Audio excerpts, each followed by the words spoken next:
I would like to thank Mrs. Drago first, Mr. Bolt, sorry, Mr. Webb, and Dr. Burras, who gave me this opportunity to be here.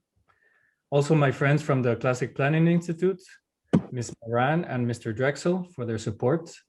And of course, I thank you all for being here and being part of what I'm sure is one of the most important gatherings so far for traditional architecture, urbanism, and craft in the United States and also outside the United States. My name is Flavio Diaz Mirón. I studied a bachelor's in political science in Mexico, where I'm from, and currently study a master's in land use planning at Wageningen University in the Netherlands. Our session today is a roundtable discussion that is composed by fearless students and university graduates that have taken the difficult task to address one of the biggest problems that we face, the intentional creation of living dystopias around the world and the destruction of our planet and the living beings in it. Now, I will ask each speaker to give a concise introduction of themselves to the audience. While you're doing that, talk about how you're studied with traditional architecture, urbanism, and craft. After the introductions, I will pose a series of questions for the roundtable to discuss. And also I ask the audience to write down their questions in the chat window so that we can discuss them as well. Or if you want to join in with your video. And remind you that we are in a roundtable discussions. We are all equals and we're trying to find a solution to this great problem of our time. So first, I would like to introduce Victoria Schulz-Daubas. Oh dear, first one. Yes, my name is Victoria, and I studied architecture at three schools, Technologico University Munich and then two UK universities. And for me, just talking about my experience at architecture school, obviously classicism was not, or traditional architecture was not taught as something, a style or a way we can design. It was, we had architecture history, but we didn't design or learn anything about designing in that way. And for me, it was a bit like sailing without any orientation. So it was like trying to do something. I didn't really know what I was doing, and I didn't really understand what I was aiming to do either, because the examples, the good examples the school gave were not convincing me particularly much. And so it was a little bit of a test of sanity, really. And so, but all along, I think you need to do something. You don't know what you're doing, but you need to pretend that you do know what you're doing, because no one would ever admit that.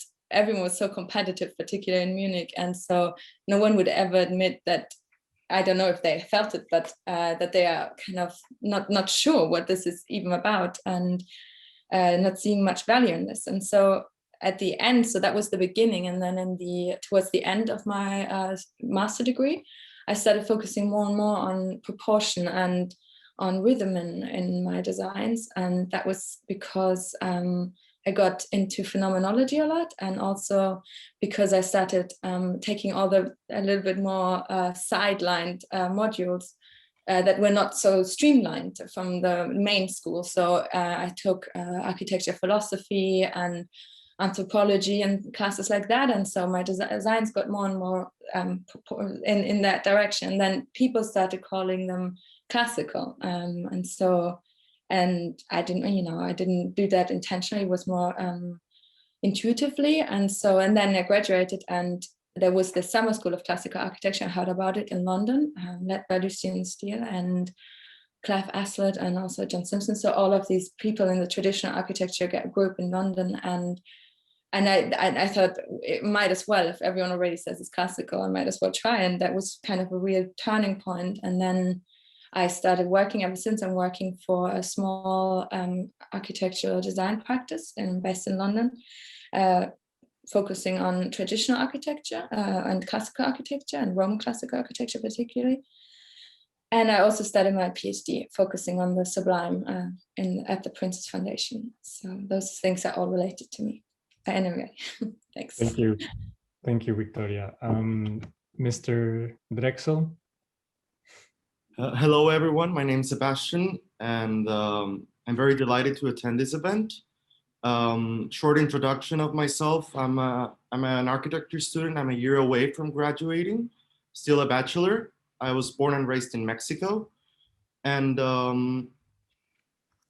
the reason why I follow traditional architecture is because I only knew to appreciate beautiful things because of my grandfather, my mother, my family.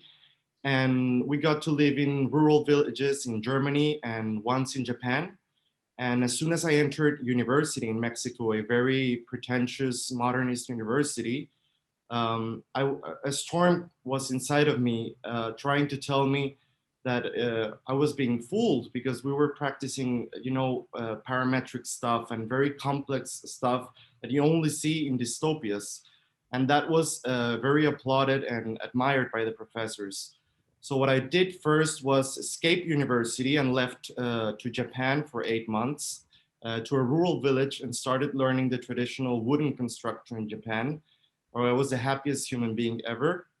And then after that, I came back to university and then took another break and went to India to work with a German architect who focuses on vernacular architecture. So I was living with this woman architect, a very old woman, very wise, for 9 months, then came back to university. And then I had the pleasure to attend a classical course in Engelsberg from the INPAU Institute. It was an amazing experience. And that's when I decided that it all was making sense and the dots were being connected. So now that I'm a year away from graduating, I'm able to know that I have decided to pursue the traditional architecture and bring it back to Mexico and start, learning the techniques from wonderful people like some of the people that are here, which I see, and to just keep on and engaging with you people, knowing that it's the right path to put a grain of sand in this world and stop the madness. So I'm very delighted and I'm very happy about the open table that we're going to have. And thank you, Mr. Flavio and Dr. Burras and everyone who's involved in this. Thank you. Mr. Pan from China. Hi, everyone. My name is Edward. I'm the chair of Interval China, but before that, I have been a self-taught student of classical architecture for about 5 years. And unlike the first two speakers, I didn't study architecture in my college. I studied German literature. And one day, I realized why did we have to live with buildings that are not beautiful, not make us happy.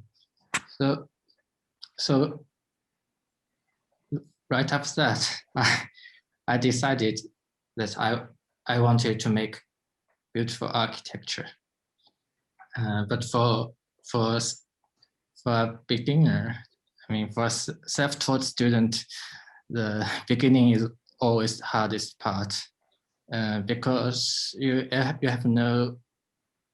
don't know where to go. But luckily for me, it didn't take too long before I found my keyword, that is classical architecture. And I confess that before I knew that, I, like many, would think of classical architecture as something old or obsolete, or just something of the history. But it soon changed, and became my answer to the problem.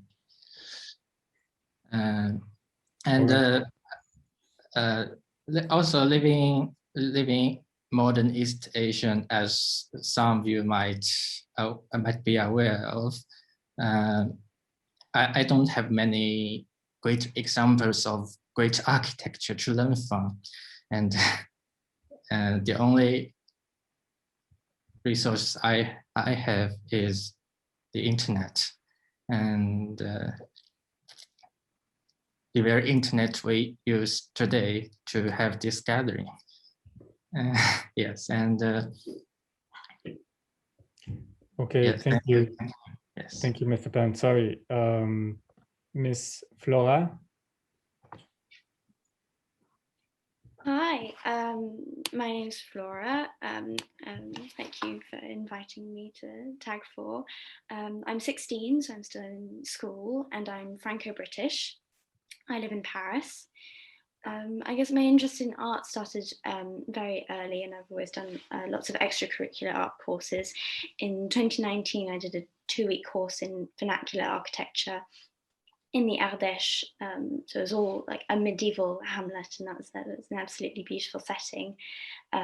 In August 2020, I participated in Nadia Everard, who's here today's summer school, with her association La Table Ronde de l'Architecture, with a follow-up in October in Paris. And I'm now actively preparing a portfolio to apply to a foundation art course with a view to studying architecture at university. Thank you very much. That brings us to Nadia.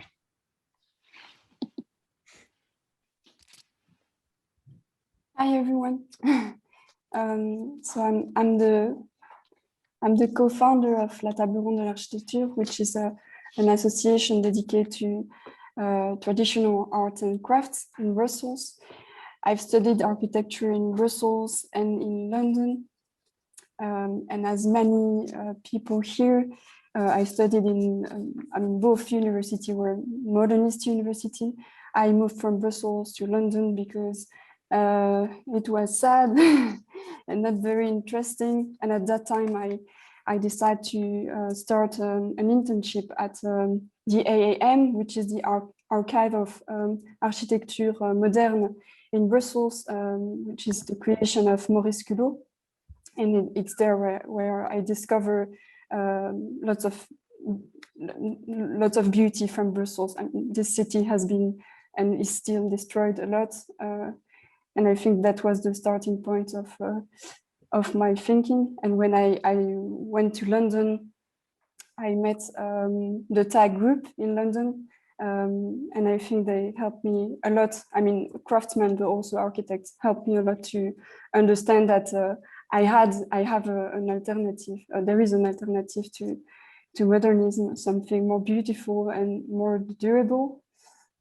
And so when I went back to Brussels, I decided to offer that to young students. I mean, I'm still young, to young students here, which are very frustrated as I was. And so, yes. Thank you, Nadia. Oana. Hi, everybody. Thank you very much, Flavio, for inviting me. My name is Oana Kirilă. I'm an architect and I'm from Romania. Today, I'm also a PhD student, but in political science, something quite the opposite of what I studied until now. But it's somehow connected because I'm studying the political decisions that led to the shrinkage of the cities in Romania. My connection with traditional architecture started during university. We have during the summer schools, architectural summer schools in Romania, and we have to participate because it's mandatory. And we usually work in construction sites in the rural area, and we learn how to build with traditional means. And also 4 years ago, when I was in my last year of architecture, I founded an NGO that saves cultural heritage in Romania. And right now I'm also the coordinator and founder of Herculane project, which is a reactivation platform of Herculane bots, which perhaps most of you don't know about them, but they are the most famous spa city of Europe, now in a very bad state of decay.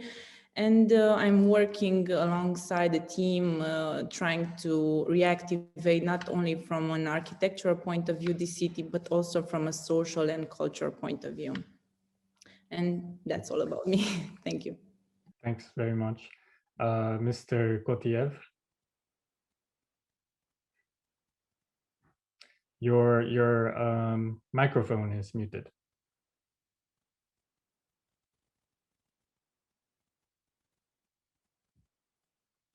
Yes, I'm sorry. Do you hear me now? Perfect. Fine, I'm sorry. Hello, my name is Solia Kotiev. I'm a young architect from Moscow. Actually, I'm getting my master degree now. I will get it in June. So my way to classical and traditional architects is quite simple, in my opinion. I was born and raised in the center of Moscow, so I practically haven't seen any examples of brutalist and modernist architecture. Of course, I used to have seen it, but that was another world for me. I did not live in this ambience, and I think I used to have a good luck. And also, I think that my architectural school, Moscow Architectural Institute, or MARHI, that's the principal architectural school in Russia.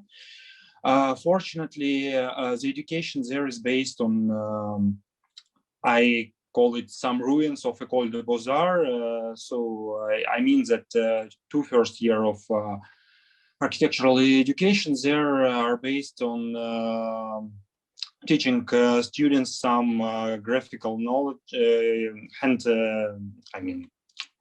graphical knowledge like ink wash and also architectural history. We were taught how to use orders, but it was only first 2 years. After that, we ought to project simple modernist buildings, as usual, and classical architecture was not allowed, to be honest. Yes, but I every time was ready to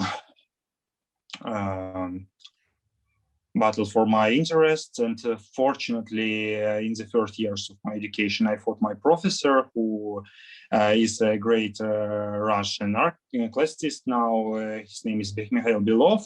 He's an architect and also scenographer, and that's why I used to have the possibility to project what I want, design what I want in my university. And I can say that nowadays in Russia, the attention is liberalized a bit, and we have freedom to do what we want. Yes, the time is changing, and now in Russia there is no such strict modernists like it used to be in the 70s, for example. Thank you. That's what I think. Thank you very much. Mr. Al Hussein. Hello, everyone. Thank you very much for inviting me for this wonderful event, and I'm very pleased to be here. I'm Louai Al Hussein. I'm from Syria. I was born in Damascus city. And then I was raised in Saudi Arabia, in Jeddah city. And then I moved finally to settle in Istanbul to study architectural and design degree at Özyegin University. And then I applied for master's, and now I'm graduate student of master's second year, about to graduate. So the reason why I was very influenced to come today, it was actually part of Professor Alessandro Camis, is my advisor. Thanks to him, he opened my vision to so many good examples of traditional and classical architecture. Thanks to the readings that I made about my city, Damascus. Now my thesis is about Umayyad Mosque and the surrounding urban structure of that mosque. Actually, if you are wondering about Umayyad Mosque, is in the background.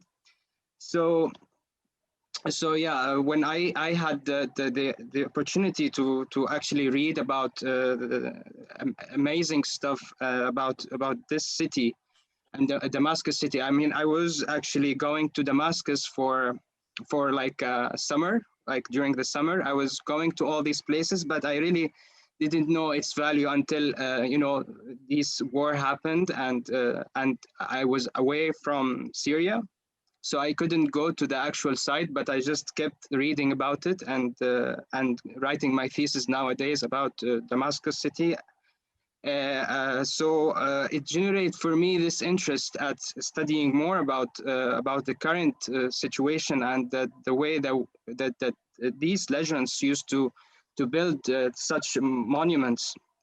I think that it took my mind. And also the second reason for me to grow this interest is my visits, my couple of visits to Italy when I was 17 years old. That was 5 years ago, and I have seen almost all the nice and I think that they're nicely proportioned buildings in the city of Italy, in every corner of the Italian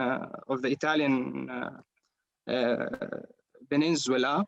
I saw some great building, and I was actually very influenced about that as well.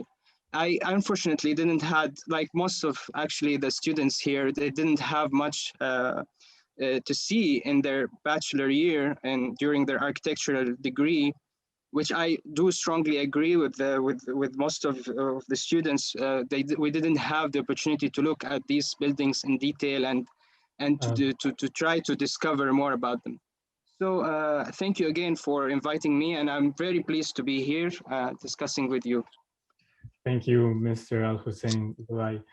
Now I'm going to pose the first question for the speakers and the audience, and whoever wants to answer it, you can answer it first.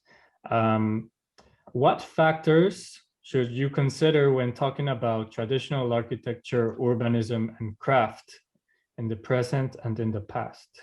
What factors should we consider?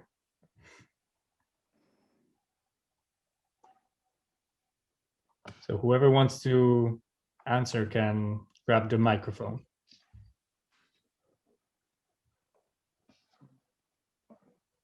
Okay, maybe I can start. I think so because I introduced myself and the microphone is still on, so excuse me if I would like to start, so the others would prepare their answers meanwhile. So I think that when we talk about the past, we talk about you know, influence of civilizations. When we talk about traditional architecture and urbanism and crafts.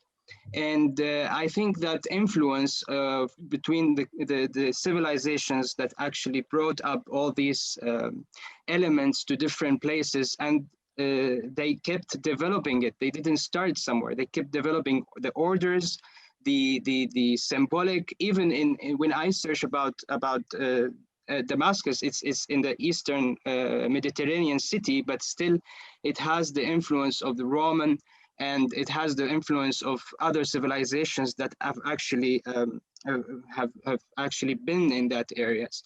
You have many examples. I think not only Damascus. You have in Jordan. You have in the Arab Peninsula. You have the Nabateans, which resided there. Even the Nabateans were actually Arabs.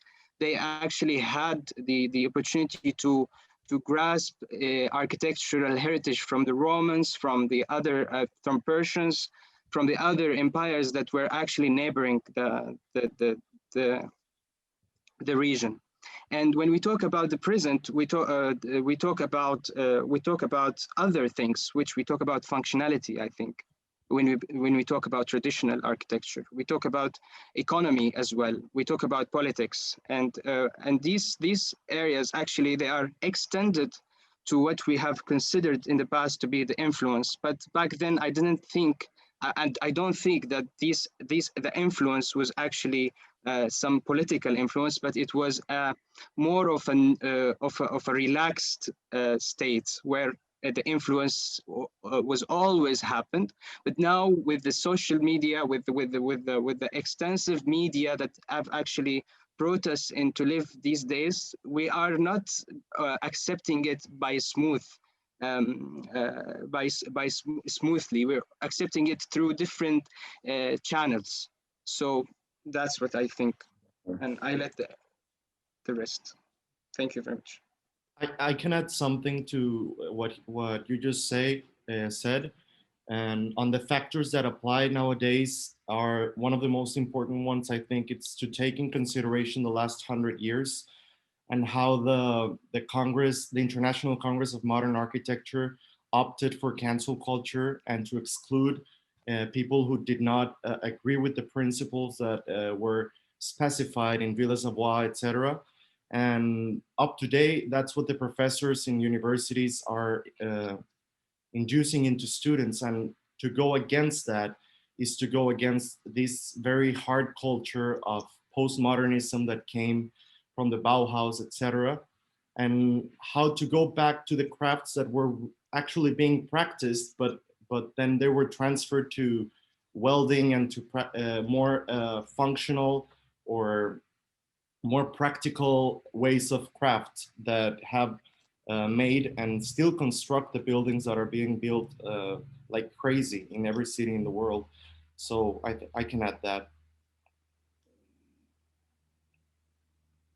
I think, if I may add, that's very true. All of that was very true, I think. But I think we have to, when we try and think about what kind of architecture is built contemporaneously, we always, the architecture is always a sort of mirror of the society. So if we want to understand why we built like we built, we need to understand the society we're in. And right now, I mean, I think you can't promote classical and traditional architecture in this society without making it economically appealing as well. And that is perhaps one of the biggest struggles, because we are, I think most of us, at least, if I may say, we're not doing this because we think there's most money in this.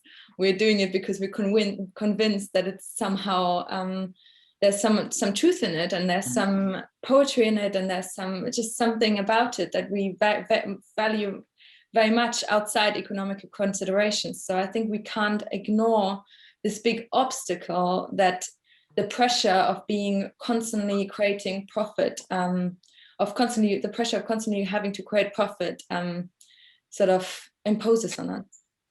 What are your thoughts on that? I agree completely with Victoria. I think when she mentions economy, it is very important to consider that all this comes from a post-war mentality of creating social housing, etc. And unquestionably, it transferred to the built environment as a whole self. And Victoria has mentioned a lot about a holistic view about this. So when you see that everything took the same posture of being economically efficient, like the existence minimum from the Bauhaus, I think it's just ballistic to just think that's the way we're being built, thinking about the profit, ignoring the fact that traditional architecture can be profitable as well. But then again, I mean, just saying, if it's not, it doesn't mean it's the wrong thing. If it's not, some things might not be cheaper or creating more profit. They might be right for humanity. Yep. Some things might just be necessary to do in this massive crisis we're facing right now, environmental and social. Agreed. That might not be in anyone's economic benefit, but in the benefit of the wider society and the planet.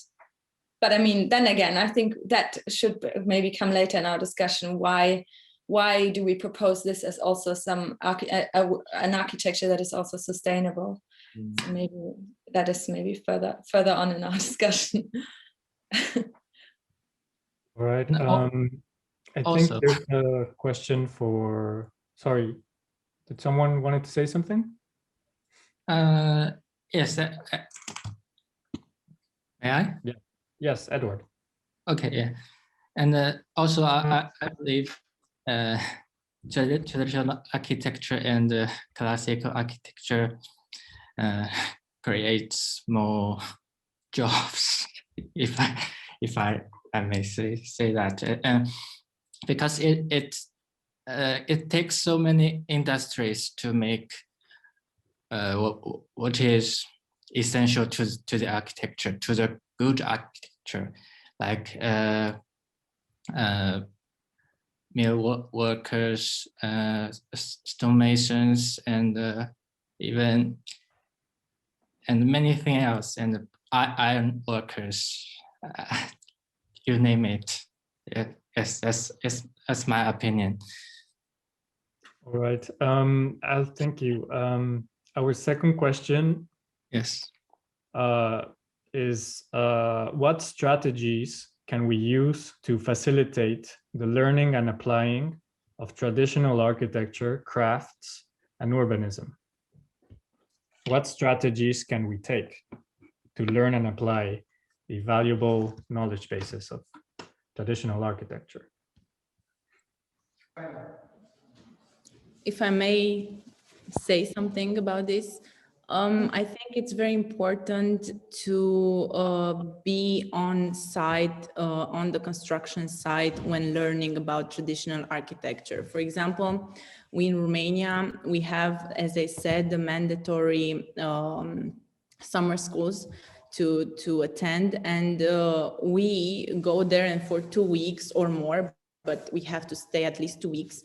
We have to learn how to build with stone, how to build with wood, and we are working on actual buildings, like old traditional buildings, churches, houses. And it's very interesting because of this strategy, we have lots of young people that are getting involved and interested in this type of architecture and are trying to promote it wider. And actually, I have observed a trend that it's now taking place during my younger fellows in architecture school from Romania. They all want to work more on this type of buildings instead of building something new. And it's very interesting. And I feel like for me, for example, the strategy is that you're not an architect, you're just a doctor, and the old building or the old traditional architecture, it's itself the architect. And that's very interesting because you're learning continuously from the past, from a building, from its former workers or architects and so on. And I think the strategy is to get involved more also from university in this type of work, you know. Only in universities or earlier? No, also beyond university. I don't know, for example, we have young students, we have also people that aren't architecture related somehow and are coming and trying to learn this type of traditional work and craftsmanship. And it's actually a trend we are trying to in Transylvania, old houses, for example, are sold very low at low prices, and many NGOs are helping owners to restore them or preserve them. And it's interesting that because of this, we have set like a cultural trend among young students, and it's really nice to see that we are also interested in this type of work of preserving values, because in the end we are preserving values, not objects. I think Ms. Everard could also give us some strategies. Yeah, you are very true. And I think most students at university, but also at high school and even kindergarten, they should have some notion of durability and what beauty is. But students at university, what I see is that most of them, when they know that traditional architecture is still part of the present, they are very interested in it. Like here in Brussels, there is so many students that want to learn about it, but the problem is that we don't have enough teacher and enough architects in Belgium that can help. So that's why it's great to have those kind of platform and the Facebook group, and yeah, I mean, all those people that can help. And often also the students, they quit architecture to go, I mean, those students who don't want to continue to pursue architecture, they quit architecture to go to crafts. And often it's to do carpentry. So that's also very interesting, because there is that need of using your head and your hands and understand all buildings are built. And you through when you're saying participative construction sites are so important now, and I think it's at the center of what schools today should be, is to be not only with architects but also with craftsmen, so we can share our knowledge and transmit them to the youngest. And yeah, it's not only university or high school or kindergarten, but I think we should create, like in each city, some kind of building arts house. I mean, it was something that William Morris, he created something like that, but I think some place where people can gather and just share their knowledge if they have questions, but also a place where people can, ordinary people can learn how to build their house. So we can again have some vernacular architecture in every country, like real vernacular architecture, not built by architects. And us as architects, we need to help those people to build their house with their family, with their neighborhoods. And I think this is something really important. I mean, I would love to help in Belgium to create some place like that. I know it's gonna take time, and we need to gather more people, but the young people, we have them. Like, there is so many young people who want to change and to quit Modernist University. And what's great now with Google and all those digital things is that we can access more easily to those people with the Facebook groups of their university. So you can directly ask them what they think, or if they knew that this exists, if they want to have a chat, so it's our jobs, to help them, because otherwise they will not find us. And I think there is jobs. I mean, I finished my studies a year ago. I did a 2 master in London, and I found a job very quickly, because there is a demand. There is a demand in Belgium, there is a demand in France, in many countries, and they don't have enough architects, they don't have enough craftsmen. So if, because for many young people today, the only thing is to get money, because their parents push them, towards this job or another job, but the idea is to get money. But if they know that, they can do something that is interesting and a real vocation, so not just a job to get money, I think they will go toward it. And we should really offer them this choice. And yeah, it's just about choice. They don't have it right now because they don't know that this exists. But yeah. Miss, I'd like to ask Miss Whale Perry if she can tell us of one strategy that she could use in the lycée. Well, I mean, I think that if we want to start learning about architecture, in school, we need to start valuing it as a society. I mean, for example, in France, we stop doing any kind of art or music after college, or at least that's the case in my school. And the problem with that is that those things, art in general, not just architecture, is seen as a very secondary subject. And we've lost all sort of humane connection to it. And I mean, for example, in literature, it's always studied in a way that makes it seem, it's very pretentious in the sense that no one can really access it. It's above all students, and no one could possibly do what an author in the 19th century managed to do, or we're completely detached from architecture, and architecture isn't studied at all, and crafts are completely despised and put to one side. And so I think that we need to change our relationship to crafts and those jobs. All right. Another question that brings us back to the academic side is Vitruvius mentions Venustas, beauty, as one of the 3 requirements for architecture, along with firmitas, strength and durability, and utilitas, utility. Sorry. Do you think this is still appropriate today? And let me just give my answer from a anecdotal experience. My university is a life science university and does not have an architecture faculty. But it's really evident when I ask people, my fellow students, do you think these structures are beautiful?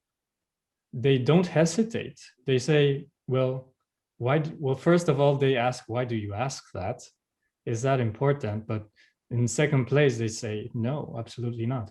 And we're talking about very big structures with glass windows and really weird shapes that are almost, well, the classic box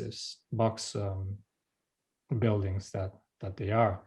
But it's as if we've been programmed to not think about beauty at all. It's as if beauty is really just a personal taste, which it is the truth, but it's also the truth that there's an objective beauty out there and that we are not addressing it, and people need it. So I think it's also a process of decolonizing the people's minds a little bit, telling them it's okay to like old traditional architecture. It's okay to like beautiful things, and it's okay to ask for them. Can I just say something about that? I think you need to I think we should start trying to understand why that is. I think I totally agree with your point that beauty has been somehow sidelined in architecture, marginalized, since maybe perhaps you can say since the modernist movement.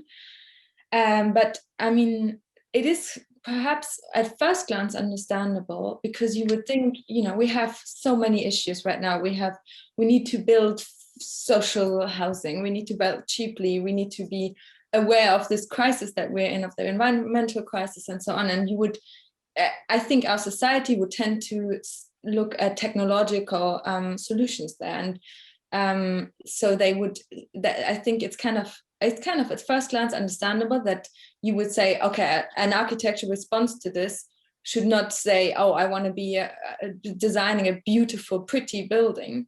But that completely ignores, instead they say maybe it should be functional or rational, economically, ecologically friendly, and usually people invest in green technologies and things like that, which is obviously very important. But I think beauty is still extremely valid as a design aim in design, because if you would design something that should be beautiful, it's not only pretty to look at, it's also beautiful in a more holistic way.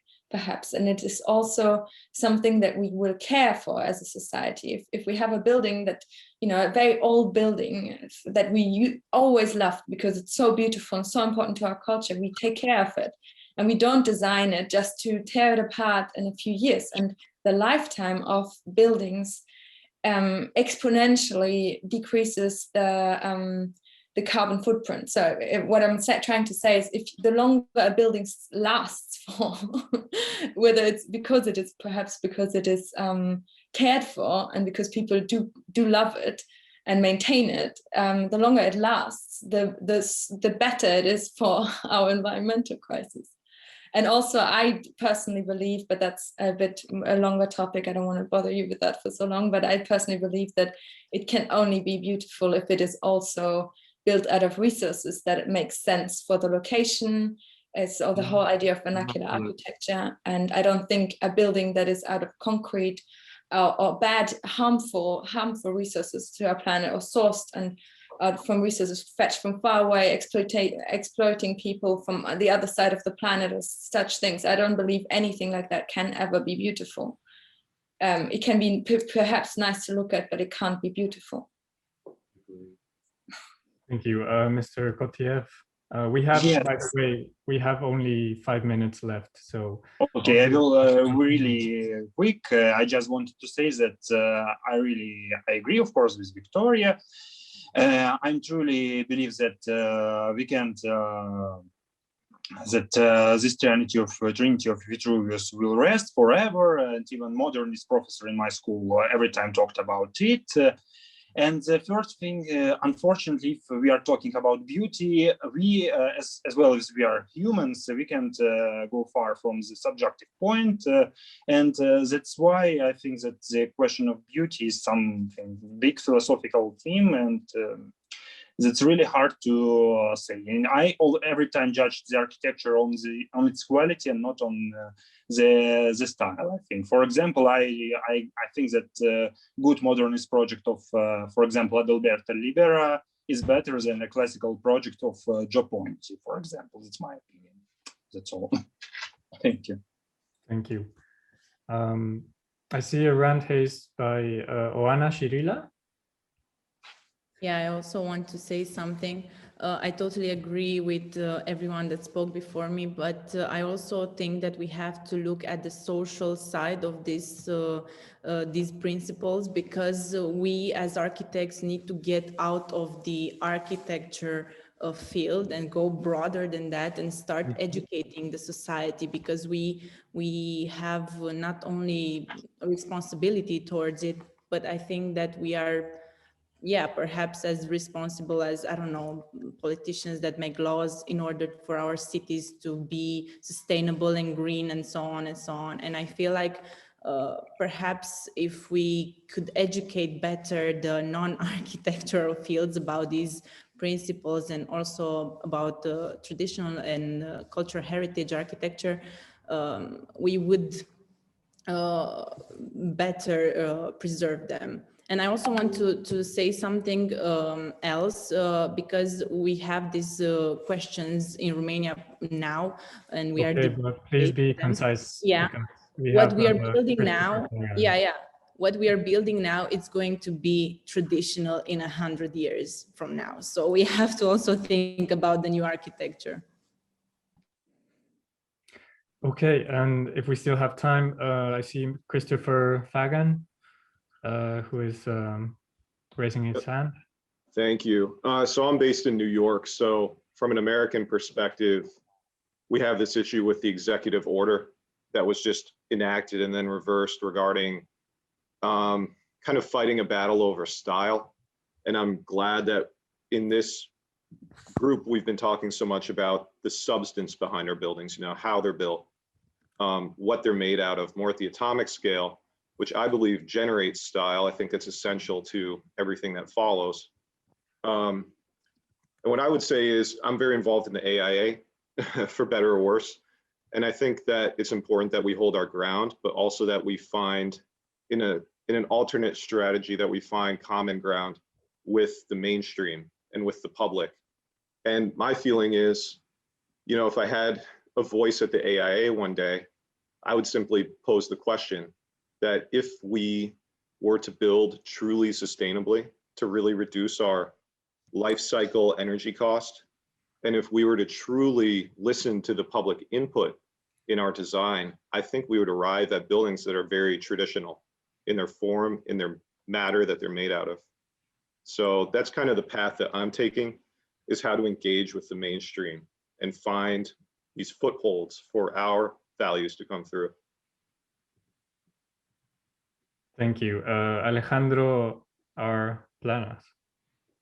Hello. I'd like to say only that from what I gather, from what everyone has been saying here, maybe what we should focus on is perhaps not just beauty in of itself, but the meaning behind beauty, or beauty not as niceness, as Victoria sort of said. What Grace Moran, who was here yesterday, sort of spoke about was the lack of purpose behind what many people are arguing for today in traditionalism. And perhaps if we orientated the conversation not so much into beauty as a concept of something that is visually appealing, but beauty as a concept of sustainability, of perhaps helping local businesses by locally resourcing and all these different things, we would have a lot more arguments to essentially base defending traditionalism to the modern masses, who are mostly concerned with things that are not necessarily visually appealing, because that's not really the priority that the world, with all the different problems it has, is focusing on. Thank you, Alejandro. I think the holistic component could be really important there. I'm being told that we have to break. So I thank a lot, everyone, and thank you very much for participating in this discussion. And I hope that you are still here to continue the discussion in the further breakout room. So thank you very much.